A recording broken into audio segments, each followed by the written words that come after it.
Welcome and good afternoon, APM friends and family. Thank you for joining us for our summer H3 event.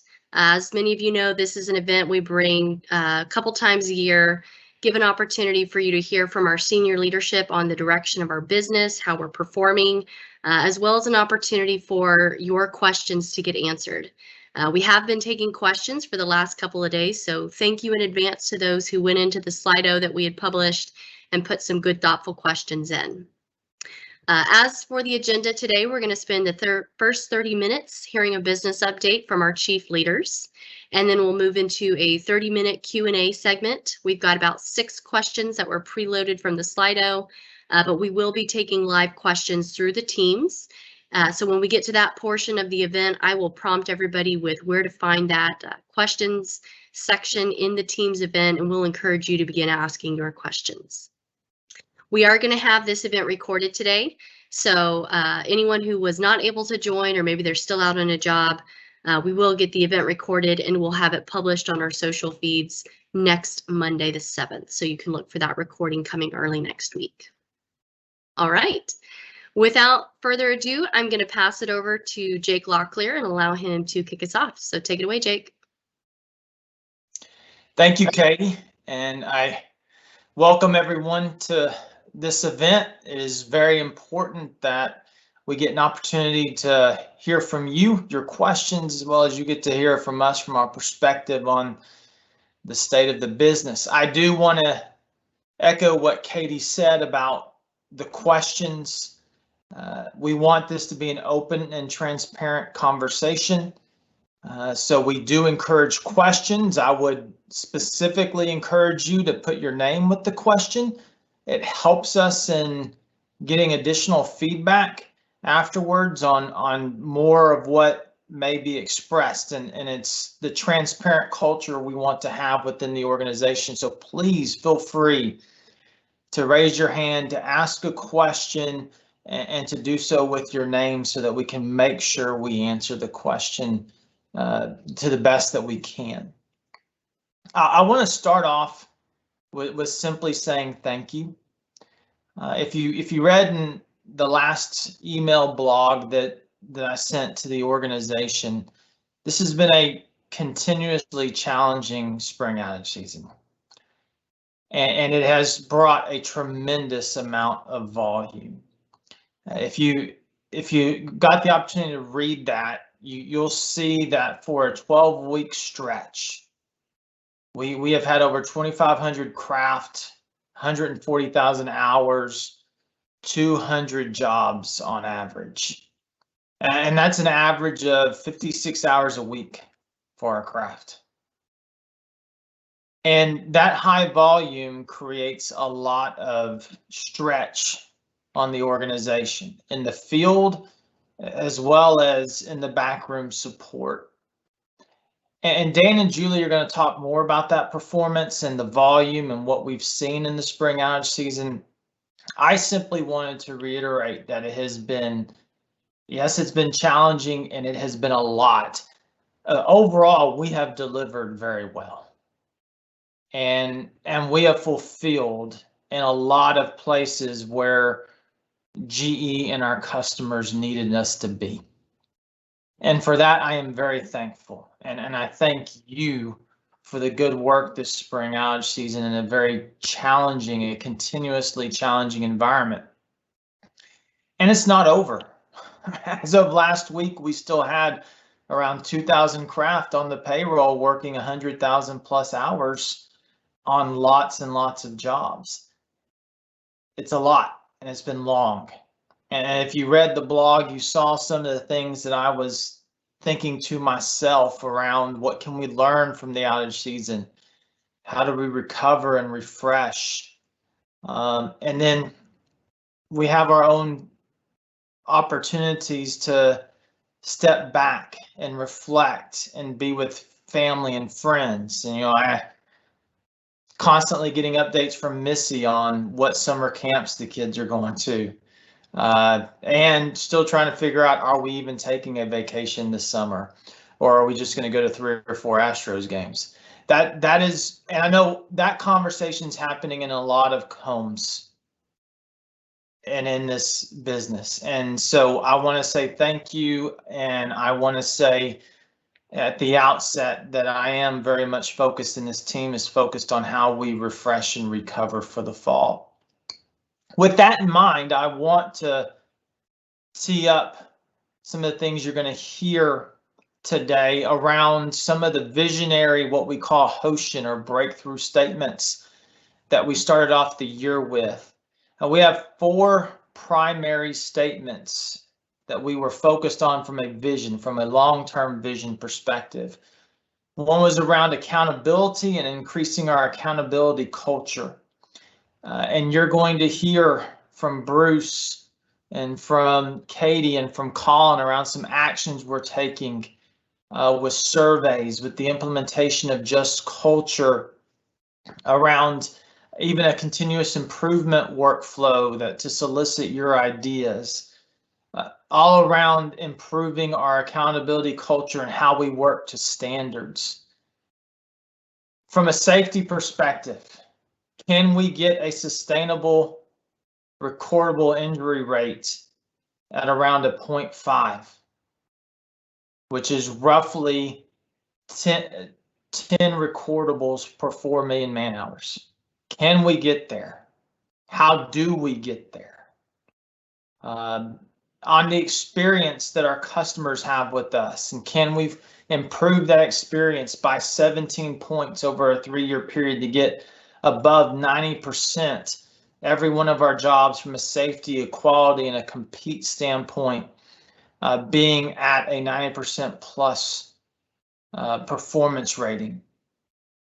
And then forward facing, and can we develop superintendents, and can we win jobs where APM is the forward face for the customer? We walked into the year with those 4 visionary statements, and you're going to hear today from our leadership around the progress on those, and again, some of the actions we're going to be taking this summer to execute on those visionary statements. So what we're going to do is we're going to turn this over to Dan and Julie. They're going to talk about reflections from the first half around our performance, around the experience that you're having and that our customers are having.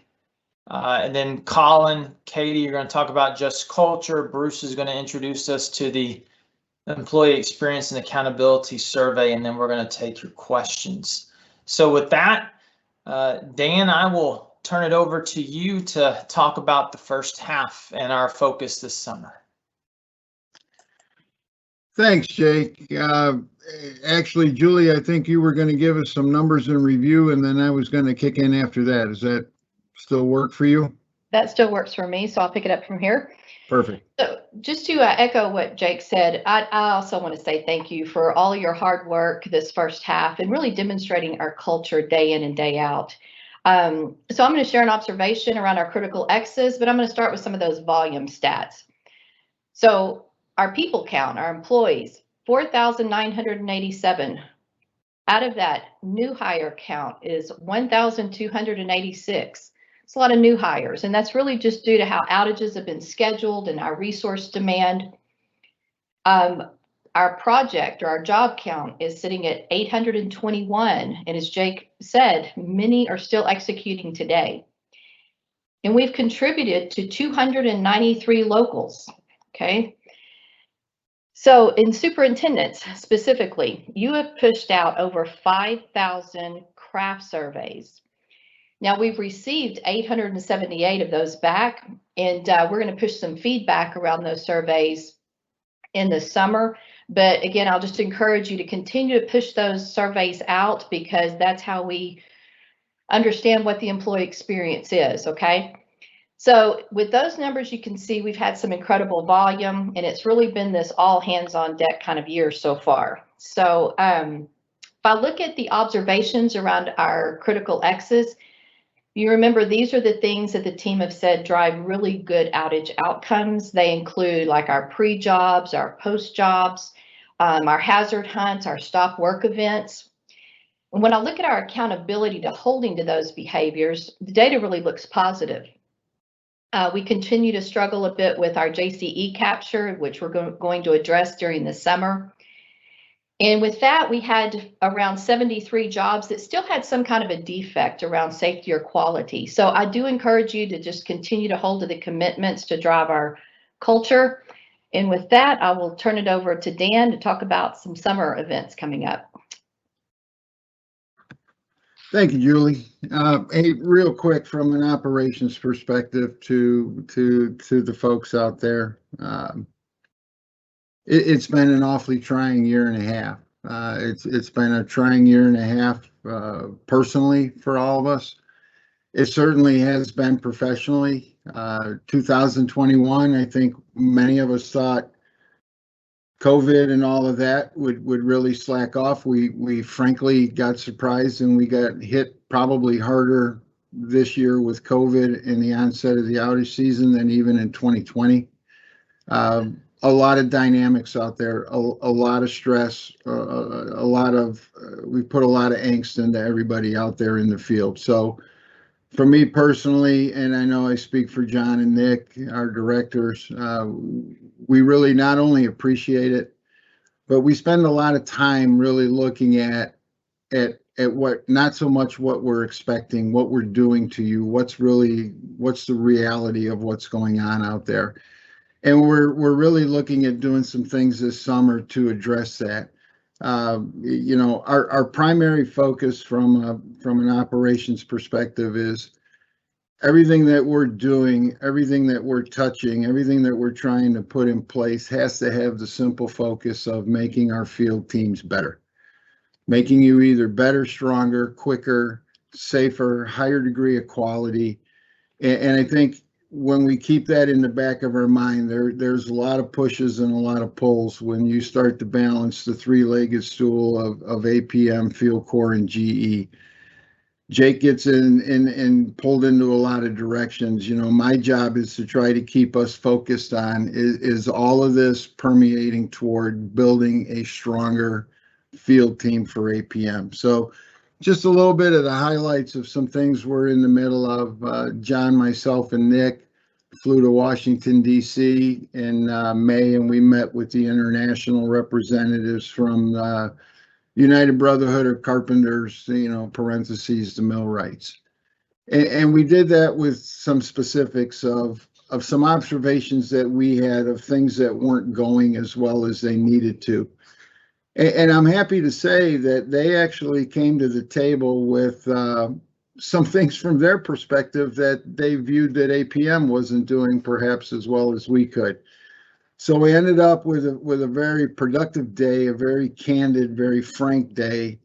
We've got a series of action items, and one that I'm particularly interested in is we as a management team have lost a little perspective and a little guidance on our craft partner relationships.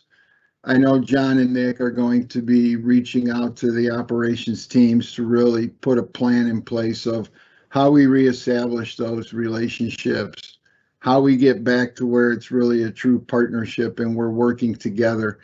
That meeting, we'll be talking more about that as I highlight some of this other stuff, but one thing we came to a conclusion of is realistically, neither one of us function very well without the other.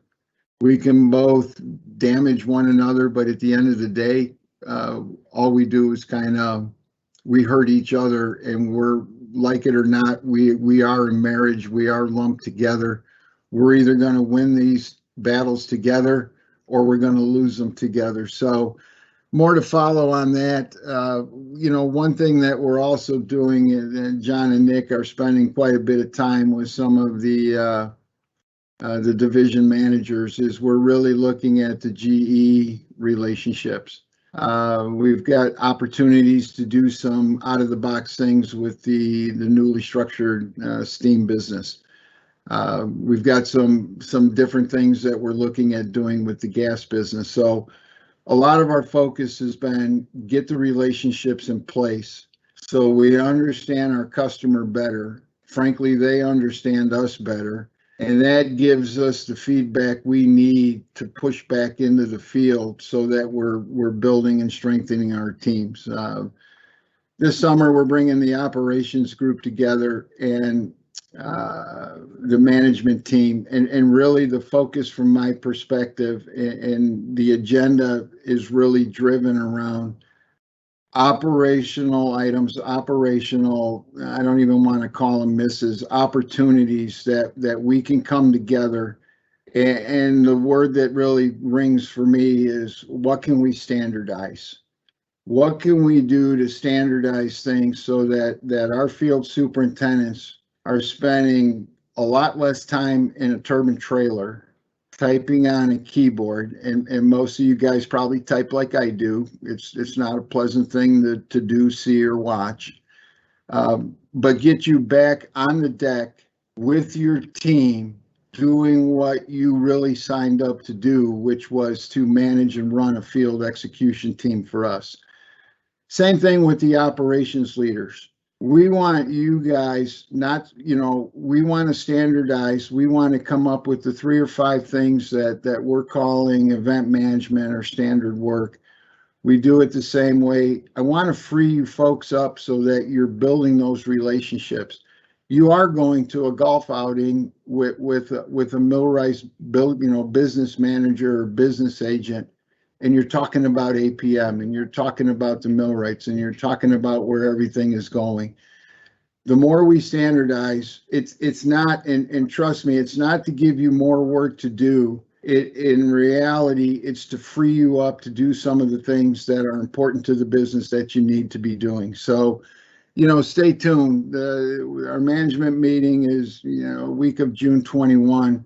We're going to hopefully start rolling this stuff out, getting you folks engaged. And, the bottom line, and it perhaps is a bit cliche, but we hear you, and we know what we're doing, and we know what we're doing to you.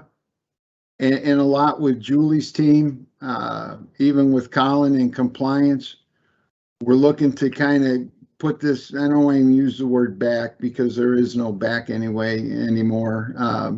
We're really trying to get you folks to where you're doing the job that you signed up for, and you're out there pushing our teams and really giving that outage experience that people have come to expect from APM. So that's kind of the short term of what we're observing, what we're planning to do this summer, and start rolling it out into the fall. That's it, Katie.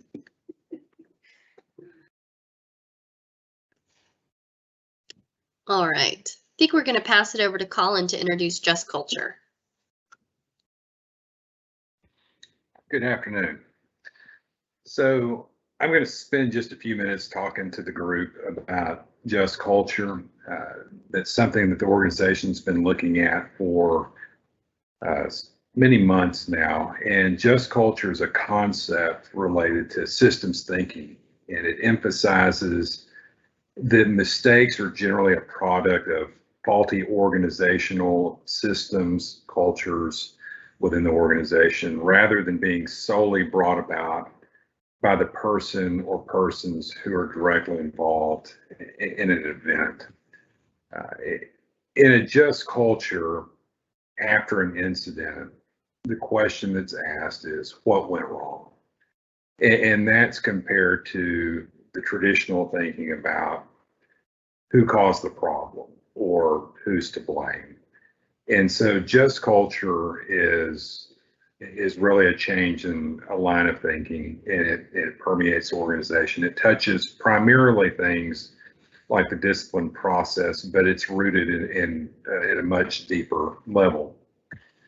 For example, it creates an environment where individuals feel free to report mistakes and errors and help the organization learn from those mistakes, as opposed to a pure blame culture where persons are potentially punished for human error or mere mistakes. And when that happens, the root causes that led up to the error, that led up to the mistake, frequently are not investigated or corrected, because in a blame culture, there's some reluctancy to report those mistakes and errors that an organization can potentially learn from, and ultimately stalling out the journey of continuous improvement. Now, in a just culture, discipline is linked to inappropriate behavior rather than harm. And so this allows for individual accountability and promotes a learning again within the organization. In this system, honest human mistakes are seen as a learning opportunity for the organization and its employees. And the individual who makes the mistake or makes the human error may often be offered additional training in coaching and things like that. Now, however, willful misconduct, intentional acts, illegal activity, things like that may still very well result in disciplinary action, such as termination of employee, even if harm was not caused by that.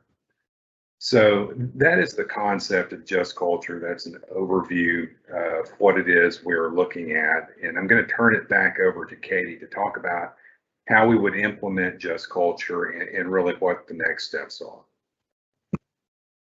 Excellent. Thank you, Colin. Yeah, it's a great introduction. So just culture, right now we are in the process of taking all of our people leaders and managers through the 4-hour Managers Fundamentals course on just culture so that they can fully understand the concepts behind just culture, a lot of what Colin just talked about, but at a deeper level.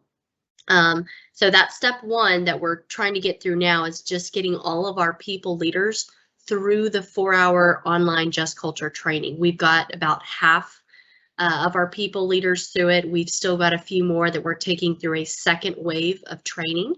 Some of you are familiar with it already from training in the spring, and we're also looking toward getting the training completed with all of our superintendents later in this year so that you've got that fundamental understanding of the just culture philosophy. We've got with just culture called the just culture algorithm. And basically, this is the published algorithm from the Just Culture company that we're partnered with. It will walk you through the 3 duties that all humans, all employees have. The duty to avoid causing unjustifiable risk or harm, the duty to follow procedural rules, and the duty to produce outcomes. So it will outline those 3 duties, and then it will walk you through anytime there is a breach of one of those 3 duties. It's got a really great workflow that you're able to follow anytime a breach occurs that will ultimately lead you to identify which of the 5 behaviors was exhibited by the employee.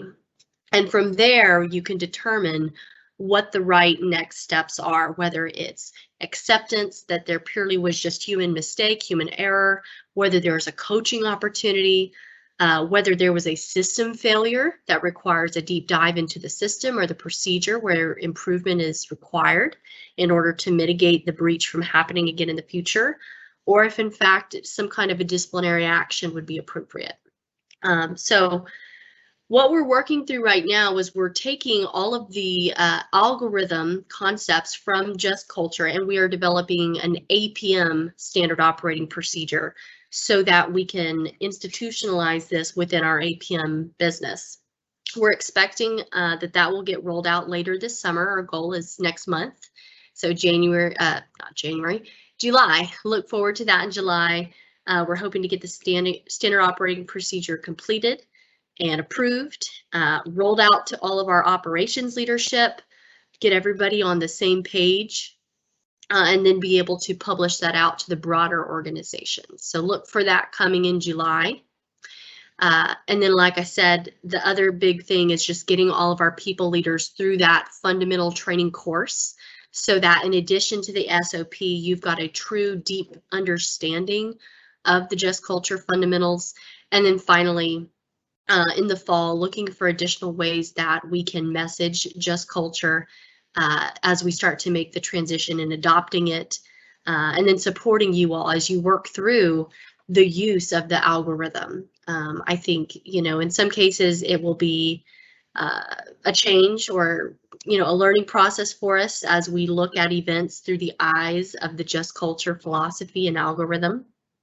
And we want to reinforce that and also empower you to do that. I feel confident that this is a really good path for the organization to be on in order to improve organizational accountability and equity, as well as just overall a learning culture. The opportunity for all of us to learn from our mistakes, learn from the failures that occur, take an honest look at what happened from a human error perspective, but also from a system, faulty system perspective, and make sure that we're improving our people and improving our business processes to the full extent that we can in order to ensure a better business tomorrow, even more so than the really good business that we already have here today at APM. So that's just culture in a nutshell. A lot of exciting things coming up, and I look forward to continuing that conversation with you all as we move through the summer months. With that, I'm going to pass it over to Bruce and let Bruce introduce some of the surveys that we have coming out soon. Thank you, Katie. As Jake alluded to at the onset, we're going to be rolling out 2 new surveys here in June, utilizing the Glint platform, which is a vendor that we're partnering with to bring you these surveys.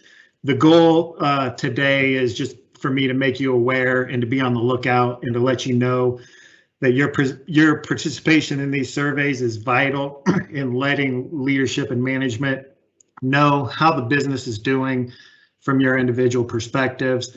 So we are very eager to hear from you and interested in receiving your feedback. The first survey is the Employee Experience Survey. It'll be rolled out to all employees with an APM email address. The goal, again, is just to understand the employee experience while working here at APM and what does the employee value, what strengths does the business have that can be leveraged, and what weaknesses can be improved upon. And it'll touch on all aspects of culture, from safety to the 4 pillars of collaboration, accountability, candor, and transparency, as well as inclusion and diversity, and work-life balance.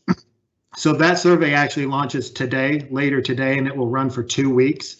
The format of that survey is approximately 25 questions. There will be a rating scale from 1 to 5. You will also have an opportunity on each question to hand type in any additional comments that you want us to be aware of.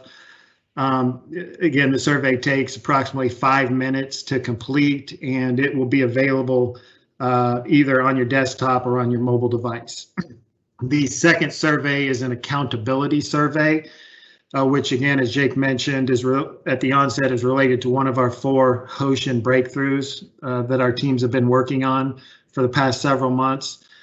The audience for this particular survey for now is all corporate employees. At some point, we hope to roll that out to the craft as well, but for now, it's just open to all corporate employees. The goal is just to pulse individuals and organizational accountability, and again, areas for potential improvement or training opportunities.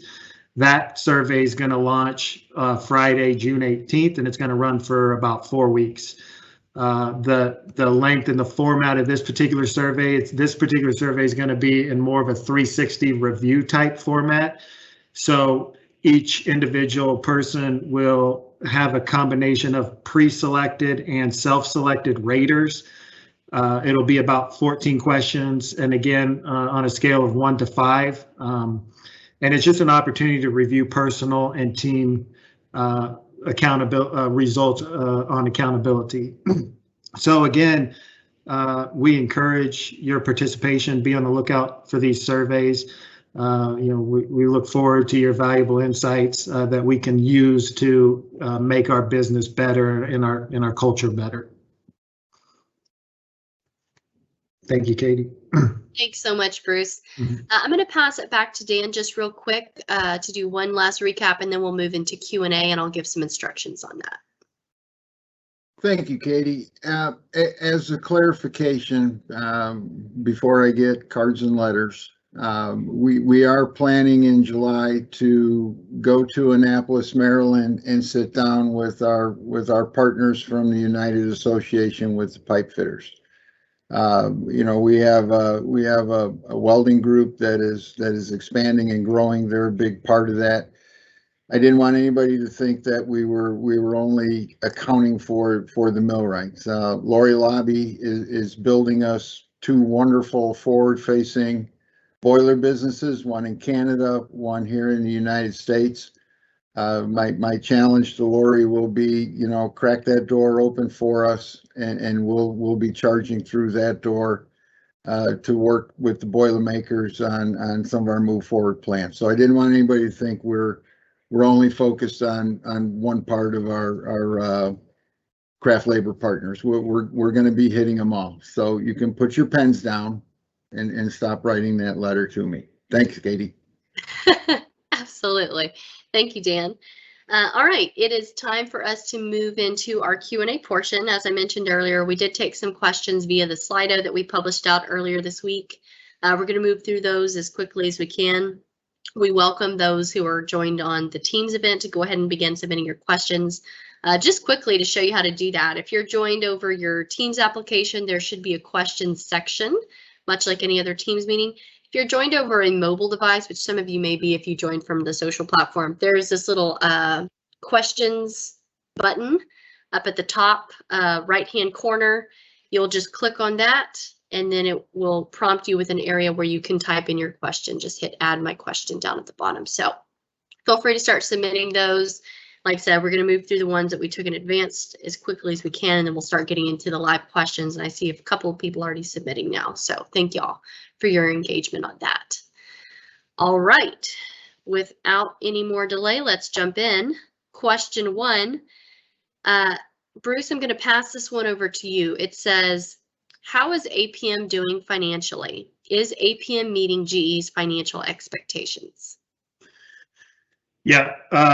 So as Jake alluded to at the onset, we've been extremely busy this spring. I'm sure everybody on the phone is feeling that. I know that I can speak for my team in the office side of the house. We're definitely feeling it.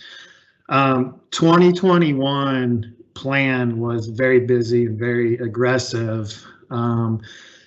Because a lot of things we knew were getting pushed out from COVID impacted 2020. Everything was being pushed out to the right. We knew a lot of things. We knew that was going to make 2021, at least the spring, very busy, as well as, working on some growth initiatives and opportunities that we hoped would start bearing some fruit and coming to fruition. So that said, our hours, started ramping up for the spring, which I think, is probably a little later than normal, but they started ramping up for the spring around fiscal week 9 for the bulk of the business, and even earlier for some of the other businesses like Jetsco, who is currently I think is 300% over last year, 60% over 2019, which I think for Jetsco 2019 was a record year, if I'm recalling properly. So, and the hours have just continued to grow up from there. We did 1.1 million man hours in Q1, and we're projecting to hit about 1.3 million man hours in Q2. So that's about 2.4 million man hours through the first half. And that's 1.5 million man hours of steam work and about 900,000 or a million man hours of gas work. And then I think there's another 100,000 of miscellaneous work in the mix as well. But this is right on par with our op plan. But it's 400,000 hours over last year, or 20% over last year. And I think it's 100,000 hours over 2019. So definitely, as Jake alluded to, and everybody knows, very busy. What does that mean financially? Financially, that means that first half, we're looking at it to exceed our op plan slightly on the top line sales by about 2% or $4 million. Our margins aren't quite as strong because there's always, mix components involved. I mean, not all hours are created equally. Some hours are billed at higher rates than other hours. Some hours make more money than other hours. So our mix is a little bit weaker. And that's partially due to a couple things. It's due to, compared to plan, it's a little heavier on the boiler side. And we've got the big nuclear jobs going on in Jetsco up in Canada that were bid at a little lower rate, or think about we've given a quantity discount, so to speak, in order to get that work and for our employees and retain that work. So those couple of things are kind of putting some downward pressure or negative pressure on our margins. So our margins are probably going to come in a little light for the first half, maybe by about $1 million. But that said, we continue every week to outpace our volume forecast, 15, 20, 25%. So I'm pretty optimistic our numbers will continue to improve through the rest of the spring, into the summer, and into the fall as well. Currently, we're pulsing operations for a preliminary second half look. We will be consolidating that feedback in the next week or so. And again, I expect to see very healthy volume levels through the summer and into the fall. Katie? Excellent. Thank you, Bruce. Good insight. Our next question here, I'm actually going to combine a few questions if that's okay. Hopefully everyone feels that their question's being covered in my reading here. It's a couple of different questions about our Learning and Development Center. First one says, why do we not use our training center for upgraded training? It's been mentioned for the last couple of years and could potentially reduce quality events. So that's a good question. And we've also got 2 additional questions asking if we are going to have a summer conference or summer superintendent training. So Dan, if I can, I'll pass it to you first, allow you to give some commentary. And then Julie, if you want to follow up on the summer training, we can do that now as well. Thanks, Katie. Yeah, regarding the first part of it, our intention is to continue to do training in the LDC, and our intention is to do the quote unquote all levels of training from entry to upgraded training. Quite simply, we got knocked out of the box with COVID last year. You know, I mean, we still have restrictions in the LDC building today to enter and do anything in the building. We are, I will tell you, having monthly meetings with Tom Hermans. John and Nick are primarily driving those, and we are really loading the curriculum in there, both what I would call soft skills, the commercial type things. You know, how to handle irate customers and things like that, as well as really looking at bringing back what Nick Marcampo, I believe Adam Frank was part of it back then, with some of the best practice learnings that we can utilize our 7F and our 7E for that. Some of the welding stuff that we can do in the back of the building too. So there is the intent to get back on track with training. You know, I guess the best I can say is stay tuned, because I know that is something that we're pushing to the forefront. Julie, I can keep going with the summer meeting, or you can. No, I think you're doing a good job, Dan. If you want to talk about those large summer conferences. Yeah, I mean, we didn't have one last year, obviously, for the usual suspect COVID. We're not having one this year either.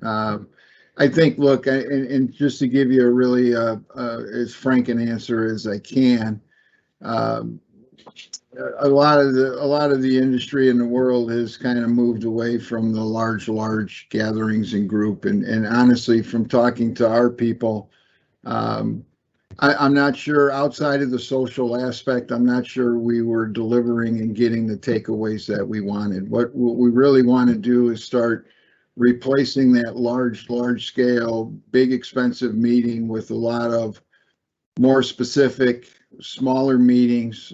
My intent will be including superintendents, we'll be including ops leaders, people from compliance, people from finance, people from services. And we'll start using meetings to take on specific things and really use them to drive the business in some directions that we need it driven. So is the big meeting coming back? I don't see it on the radar or on the horizon, but I think we're going to replace that with a lot of more smaller target audience specific type meetings. Good insight, Dan. Thank you very much. I think this next question I'll pass to you as well, and it reads, why is our level 5 superintendent position taking so long to come out? It seems like, you know, the decision has kind of gone round and round And they're just curious where we stand with that. Yeah, well, somehow it seems like somebody skipped level 4 there, but yeah, even the level 4 initiative, that's really our project superintendent. The reason on the timing, we have, thanks to Donna Marie, we have a good draft of what that position looks like. But you have to remember, we're trying to tie that position into the industry.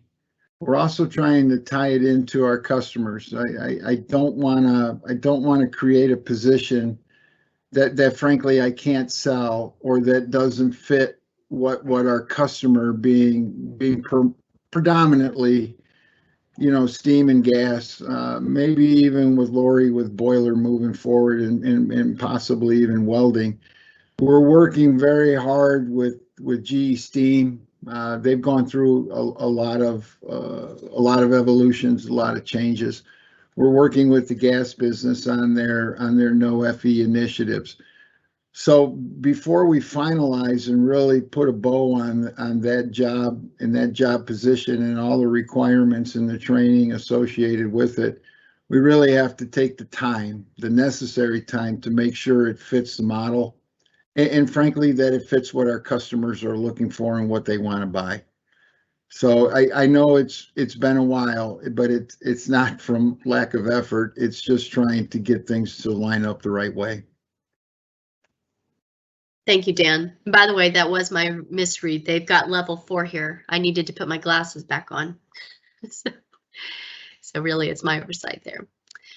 All right, next question here. Julie, I'm going to pass this one to you.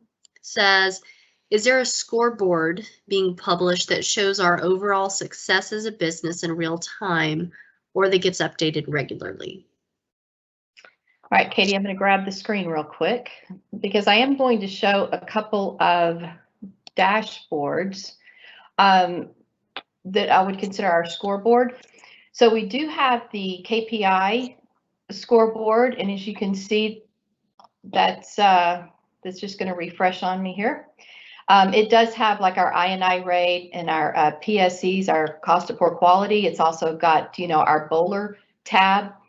And the other dashboard that I would recommend you looking at is our Criticalx Dashboard, as I was referring to earlier in the meeting. And this is really about how well we're planning and the behaviors that we are holding ourselves accountable to. These dashboards refresh overnight. And so I'm not sure who submitted that question, but if that really was not what you were looking for, if you can reach out, I would love to make sure that we address, exactly what you were looking for. But those are the two dashboards that I would recommend that you look at. If you need some help with that, please reach out also. Excellent. Thank you so much, Jillian. Thanks for showing those. Mm-hmm. All right, we have got a couple of questions that have come in over the Teams event now. We've exhausted all the ones that came in over the Slido. So if you're on the Teams and you've got a question, feel free to submit those now. We're going to begin taking live questions. First one comes from Cindy. So thank you, Cindy, for submitting with your name. Dan, I might pass this one to you first, and feel free to ask for help from the team, maybe Bruce or Julie. It says, what does the fall outage look like, and are we expecting spring of 2022 to be just as large as the last one?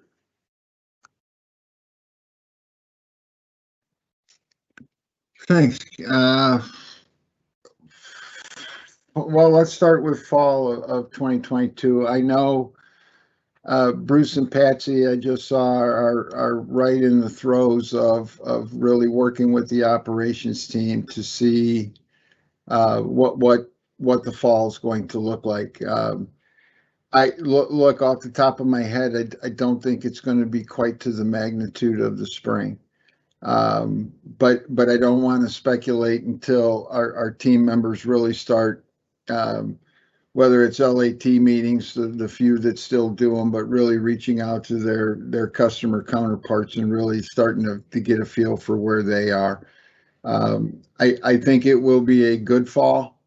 I do know from some of the groups that I've been engaged with The spring of 2022 right now looks very robust. It looks on paper to be very similar as to the spring of 2021. So I think good things on the horizon. I think the industry is rebounding pretty well, and I think we should be in good shape. Bruce, if you're seeing anything different, by all means, weigh in. Yeah, I mean, like I mentioned, we're in the process right now of trying to get an early read on that second half. Traditionally speaking, the second half is not quite as busy as the first half, although I will say that I think in recent years that peak is kind of equalized a little bit. But it's a hard business to project. 50% of our work is transactional or somewhat unplanned or emergent or extra work. So those types of things make forecasting and projecting a little more difficult. But it always seems like, those hours, one way or another, they come in. We find a way, something comes up, we get more work. And I do think that our business, with the work that you guys are doing on the operation side and the relationships that are being built and the way we're conducting ourselves is making APM a much, every day seems to be making APM a much more viable solution and partner for GE, both internally and externally. We're finding opportunities. So to your point, I think the future's bright.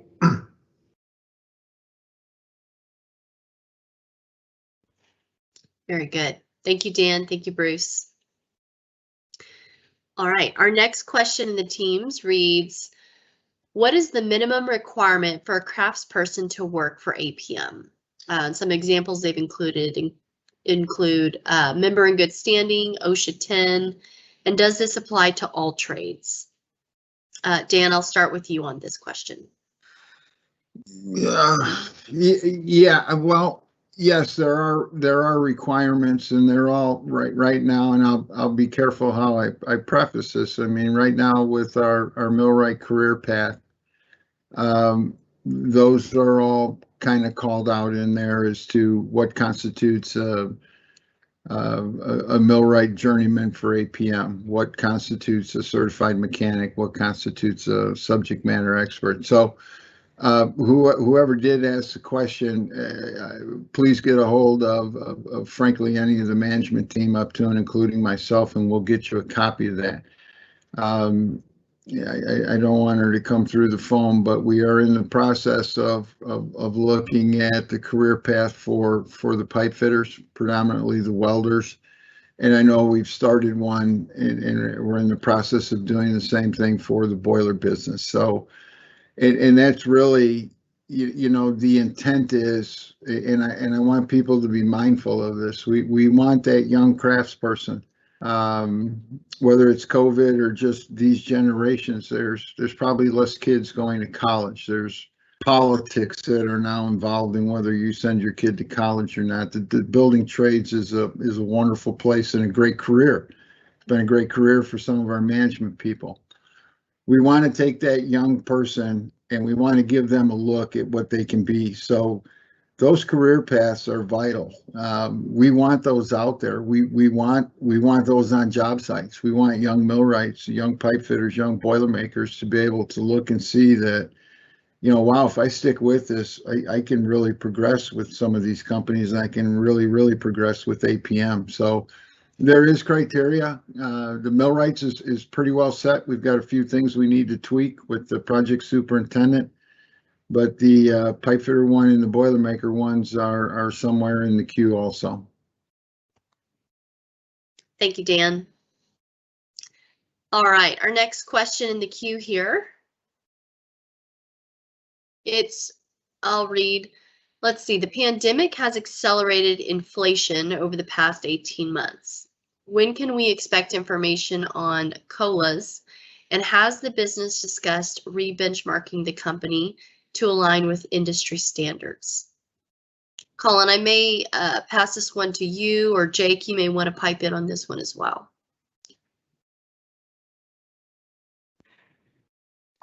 Sure. Katie, thank you. I will eventually pass it over to Jake. I think that all of those things that have been mentioned are under evaluation. Inflation numbers continue to come in. Anybody that's watching the news, I think companies, not just our company, but industry wide and beyond our industry, are struggling with how to cope with inflation from a longer term standpoint, and whether or not that is addressed through benchmarking or other mechanisms, depending on, I'm not sure exactly from where the question came from. So it would be addressed differently based on whether or not this is, a corporate question or not. For example, is it addressed for a stronger EOP, or is it addressed some other way? So the broad answer is yes. I do expect us to look at those things. As far as the mechanics of how it's done, I'm not exactly certain how we would do that right now. And I'll let Jake speak to the extent he has anything. I know that he's engaged through various other associations and things like that. So he may have heard how other people in the industry address it. Katie. So for the corporate staff, we will have salary increases this summer. We are finalizing what that number is. Our plan is around 2.5% increase, and I don't expect us to deviate from that. This spring in our PD process, there were a number of benchmarks that were done. And in the mid-year, there's opportunity to do more of that. Leslie would probably correct me on this, but my perception is we've done a lot of benchmarking over the past year to 2 years. And not that won't continue, but it has been a focus of us in trying to provide the right balance of compensation. On the field side, on the craft side, we rarely, if ever, get engaged in that type of collective bargaining. A majority of our collective bargaining focus is more around, we use work international agreements. So we accept a lot of the rates that are bargained at the local level. And I've seen some uptick, 2 or 3 years ago, it was around 1 to 1.5% increases. It may be trickling up closer to 2%, but there's still a lot of caution in the industry around where the ultimate economy will go. And so we don't see quite as long of terms on collective bargaining agreements, a little bit more conservative approach. And the last thing I'll say, and it's where we have focused a lot of our attention from an industry standpoint, a lot of increases in the field don't go on the paycheck. They go to benefits, particularly health and welfare and pension. And, if you're interested in understanding the game when it comes to pension in the multi-employer craft space, hook me up. And I'd love to share with you what that game looks like right now. And in short, Congress kicked the can to 2051 on a lot of pension plans, but they didn't fix the problem. And so if you got a question about pension plans and your pension, more than happy to talk with you about that. All right. Thank you, Colin, and thank you, Jake. We've got about 5 minutes left in our event, so I'm going to read over one more question. We do have about 4 in the queue right now, and we will have a follow-up, so don't worry. If we didn't get to your question today, we will be getting to it. We're actually going to leave the Slido open for an additional week, so if there's questions you have not yet submitted, you will have that opportunity. But for now, so that we can honor time, we're just going to cover one last question, and then we'll close out. Colin and Jake, I'll pass this one over to you. Dan, feel free to pipe up on this one as well. It reads, what are the major themes on safety from the spring what have we seen occurring across multiple sites that we can learn from? So I like this. We can end on a question about safety. Katie, I can start. Okay. And I would say from my perspective, the theme that I have seen are injuries related to what I would call peripheral tasks. Not direct scope related. For example, material handling. We had a number of injuries and incidents with material handling. And so not things, and even some what I would call near misses, we even saw that occur with more peripheral tasks. So overall, I would say that we still continue to see issues in the lifting and rigging arena. We still see hand issues. So those tend to be in the construction industry more of a consistent theme. But with APM, I would say peripheral tasks. And I'll let Jake and Dan speak if they want to elaborate further. Dan, since I have closing comments, I may turn it over to you first, and then I'll end with the safety thought as a closing comment. Just when I thought operations was done. I kind of echo what Colin said, and we are, and again, go back to what I said earlier. We are very cognizant of what has happened, what's going on in the field, the pressures, what's going on with everybody out there. We're kind of in the throes of trying to figure out what are we really looking at. We have really excellent cost of quality. We didn't have quote unquote catastrophic events. We handled big things fairly well for the volume that we did out there. But there were, to Colin's point, all these peripheral things.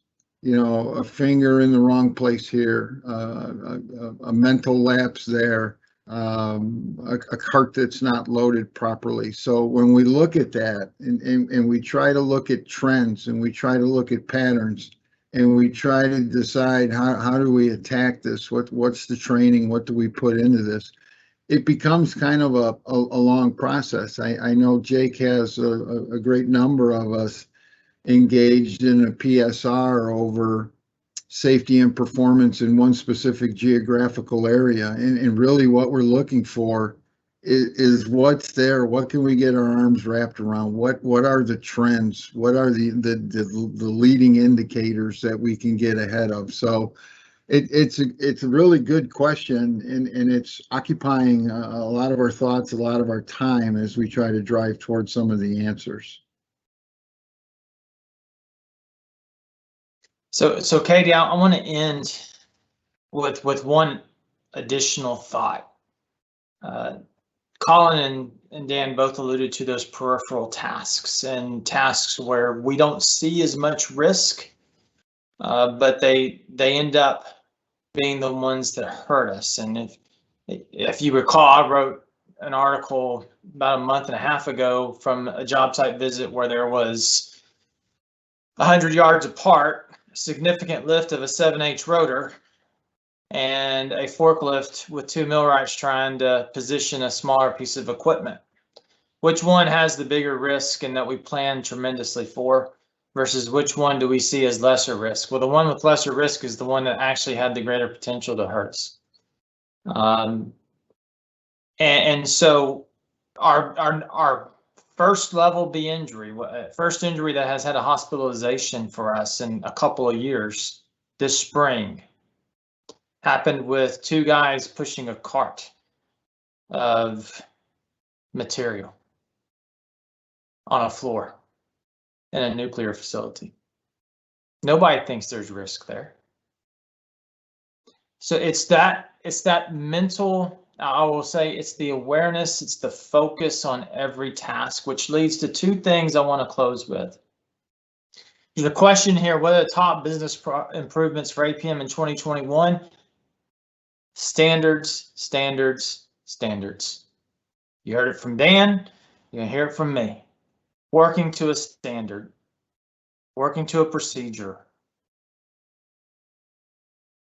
what process do we have that isn't standardized? We need to standardize it. That goes to the accountability focus we have with the Ocean.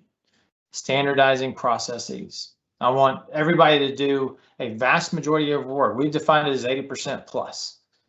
And in the field, I think it's more. Working to a standard for how you do this task. So that's number one. Standards, standards, standards. Number two, and it goes to what we overall see with the spring outage volume, stress, fatigue, staying focused in a very challenging time when you're tired. And I would encourage people that this summer in the surveys and we're asking you for feedback, we recognize you're tired. We recognize it. And it's those peripheral tasks, those small things, the small details that get lost when you're tired. That's why standards hopefully will help, but that's why we really need your feedback. What areas are we stretching you that you're tired, where there is risk? Whether it's safety risk, whether it's quality risk, there's risk. And there's risk because you're tired and you're stretched. Help us understand that so that we can help you find solutions to that. That's what we're asking for. So with that, Katie, I'll turn it back to you for any final instructions before we close. Thank you for moderating today, Katie. Great job by you and the communications team as always. And thank you for the Chiefs for delivering some transparent messages. And thank you for the folks that have asked questions transparently. Very good, Jake. Yes, I echo you and the thank you to everybody who joined today and the ways that you've participated. Thanks for those who submitted questions, for giving us some thoughtful things here. On that note, we are going to be extending the Slido that was sent out for one additional week. So if you did not get a chance to ask your question, or if you just didn't think of it in time for the event today, no problem. We'll be publishing that out and you'll have an additional week, an opportunity to get your question through. We're also going to be posting the recording for this event next Monday, the 7th. So look for that coming out via email and on our social platforms. And finally, if you have any feedback for this event or other events that we host, we'd love to hear from you. Do you like the format? Do you like the content? Do you want more of it, less of it? How would you change it?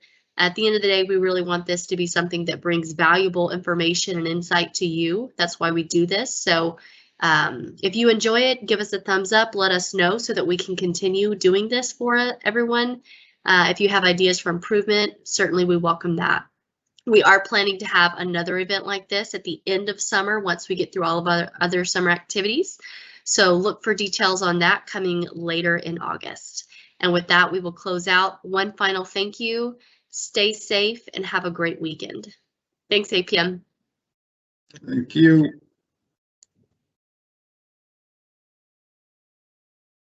And